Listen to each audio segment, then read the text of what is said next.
I want you to hit me as hard as you can.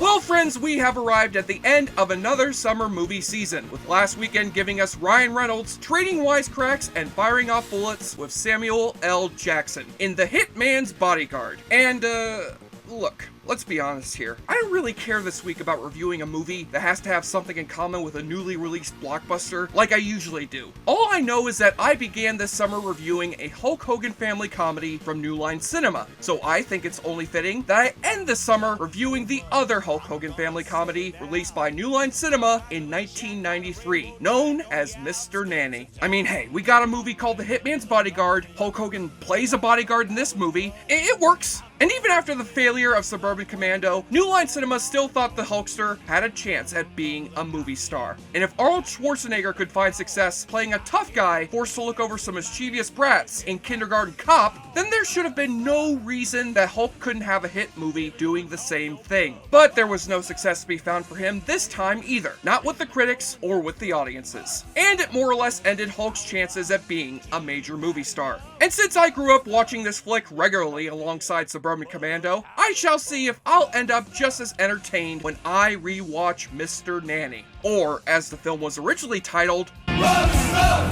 well, thank God they didn't stick with that title, because I am sure that would have led to a lot of unfortunate confusion for some innocent families. Well, honey, the paper said this is where the theater is that's showing that Hulk Hogan movie. Yes, we'd like 3 tickets for Rough Stuff, please. Keep quiet, bitch! So we open on the hero of our film, Shawn Armstrong, played by Hulk Hogan, as he dozes off in the middle of fishing on the dock and has traumatic nightmares of his previous days as a wrestler. Oh no you don't, Hulk Hogan. You do not get to pretend that you're starring in Raging Bull. Just because you got to be in Rocky 3 doesn't mean you have to get cocky. 3. He wakes up to be paid a visit from his former manager, Bert, played by Sherman Hemsley, who tells Shawn he's having financial difficulties with his personal security business, and needs his buddy to accept a gig as a bodyguard to keep Bert out of the poorhouse. I'm not a bodyguard. I'm a wrestler, okay? Damn it, Jim, I'm a wrestler, not a bodyguard! So Shawn reluctantly agrees to become the bodyguard for Alex Mason, the head of a tech firm played by Austin Pendleton, who's developing an anti-missile defense system that has put Alex in the crosshairs of some evil terrorists. I desire your new computer chip. The one for the Peace Finder? I told you before, it's not for sale. Everything's for sale. By the way, did someone tell this guy that his rocket looks an awful lot like a big... Johnson. Yes, sir. But as it turns out, Alex doesn't want Armstrong to protect him, but rather his 2 children, Alex Jr. and Kate, played by the clone of the little boy from Poltergeist, and the girl who played Grace on The Nanny. Yep, this girl was in both Mr. Nanny and The Nanny. Which is funny, because Hulk Hogan was actually the original choice for that show before they cast Fran Drescher. Let me tell you something, Mr. Sheffield. If that bitch CC Babcock doesn't stop talking shit about me behind my back, then I'm gonna leg drop that bitch like I did Macho Man Randy Savage at WrestleMania 5, brother. What do you think, Niles? Oh my! But the moment Shawn arrives at the Mason residence, he finds out why Alex is so eager to have him look over his kids. Get down! Apparently Miss Kapowski had a short circuit in her blow dryer. Oh, this is very bad. Now the agency won't send us any more nannies. Hey, look, that fire was entirely the nanny's fault. She was just trying to do her impression of Michael Jackson's Pepsi commercial to amuse the kids. That's right, Alex needs Shawn to be a nanny to the kids as well as their bodyguard. And Shawn soon finds out that these 2 kids are sick and tired of their busybody father being too occupied with work to hang out with his kids. And since their mom died 2 years prior, they use their skills of inventing gadgets to torture every poor soul who's hired to look over them. I'm out of shape.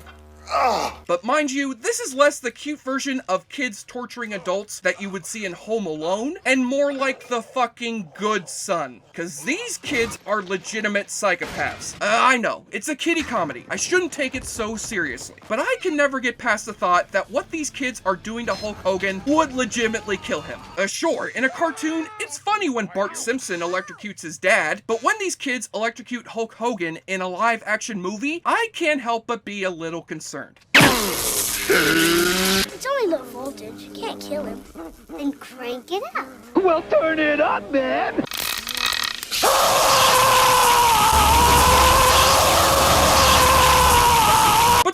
kids warm up to Sean as he starts teaching the kids' absentee father how to be a better dad. Mommy used to sing me a song. Could you sing it to me? You got a terrible voice. Sing. All right, but I gotta sing my own song. I used to tear my shirt, but now you tore my heart. And just as the kids do, you too will warm up to the Hulkster. Because just like Suburban Commando, this touches on just about every base of your average shitty 90s kids comedy. We've already got a couple of mischievous kids torturing some mean old adults, just like any good Home Alone copycat movie should. Our hero has got not just one, but two sassy black actors hurling insults at him. One of them being the cook of the house, played by actress Mother Love. You see, now there's a good wrestling name for you. And what would any 90s kiddie comedy be without a megalomaniacal villain trying to steal a weapon of some kind so he can take over the world? In this case, that villain would be Thanatos, played by David Johansen, who's known to older folks as the lead singer of punk rock legends the New York Dolls, and known to us younger folks as the guy who sang that song you will hear on cruise ships until the end of time. And he gives one of my favorite performances out of any movie that I've done for this show. Seriously, there is not one piece of scenery that this guy leaves unchewed. I'm positively tingling. The anticipation is almost too much to bear. You are gonna die a slow and agonizing death. You screwed up my hair. Now I'm getting a migraine. Oh, my head! The pressure! The pressure!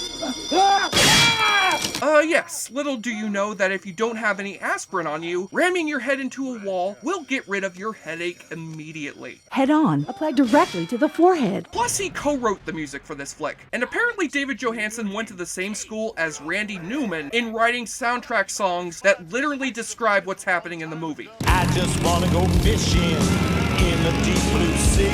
I'll find a little shack by the railroad track on the outskirts of town. I don't wanna go to school. Why do I have to go to school?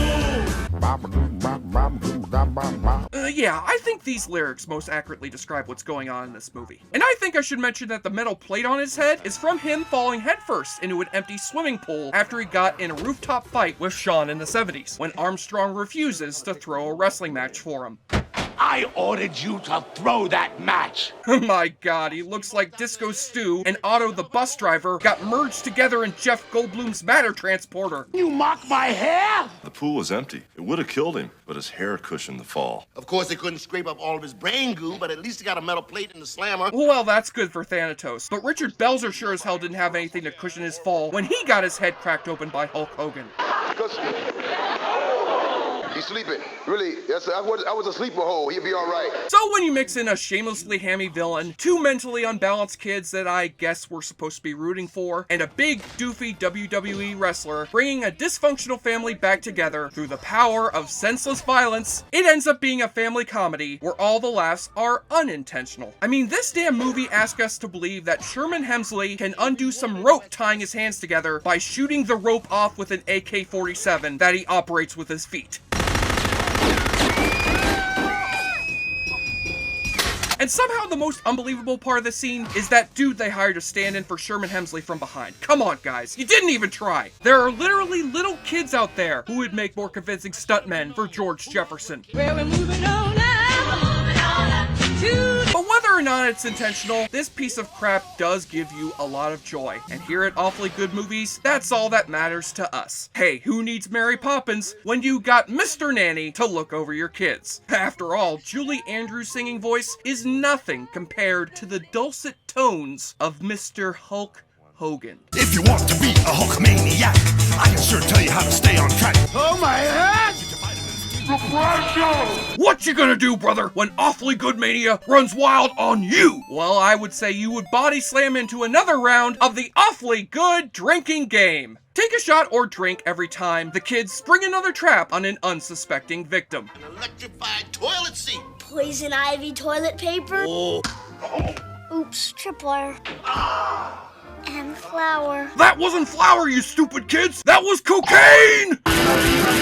guys, I'm Hulk Hogan. Stay with me for the next half hour. I'm gonna show you my latest invention, Hulk Hogan's Ultimate Grill. Brother. We cut back to Sherman Hemsley getting his house repossessed. And the sad thing is, I think this is really what happened to Sherman Hemsley after Ghost Fever flopped at the box office. But do me one last favor. What's that? Go by my house and turn off the gas in my oven. Why can't you turn it off? Because my head's gonna be in it. Threatening to commit suicide, Mr. Nanny, rated PG. Someone comes up with another insulting name for Hulk Hogan. Make yourself useful. Top shelf, lurch, pucker butt, porky. I got a bum leg ever since I took a bullet for some big lunkhead. G. Hulk Hogan being insulted by an African American. Now that is what I call poetic justice. Breaking news! Hulk Hogan, will you knock it off, Hulk? We already settled that case out of court. Hulk Hogan growls about how much he hates kids. I hate kids.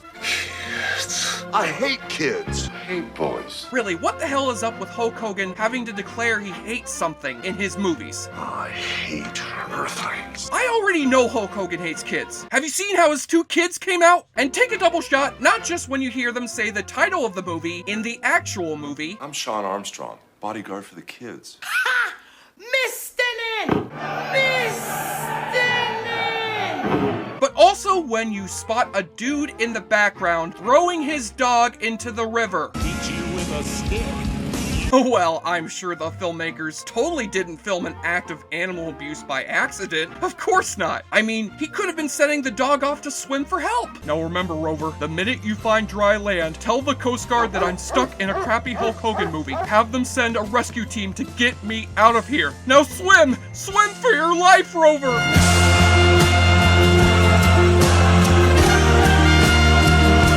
And on the nudie watch, the most you'll get out of this family flick is the pumped up abdominals of Terry Hulk Hogan. You know, I can't believe how accurate they got these muscles down in my Hulk Hogan action figure. I mean, look at this. It looks just like him. I mean, they even got down the copyright notice that he has on his ass, just like he has in real life. On the enjoyableness continuum scale from Bull to Bruce, Mr. Nanny may be from the dude who directed Mannequin, but somehow manages to have a stiffer and more inanimate leading actor than that movie. And Bodyguard's an 8 out of 10. It turns out having Hulk Hogan look over your kids is a bad idea, but I wonder if that dog throwing guy is available.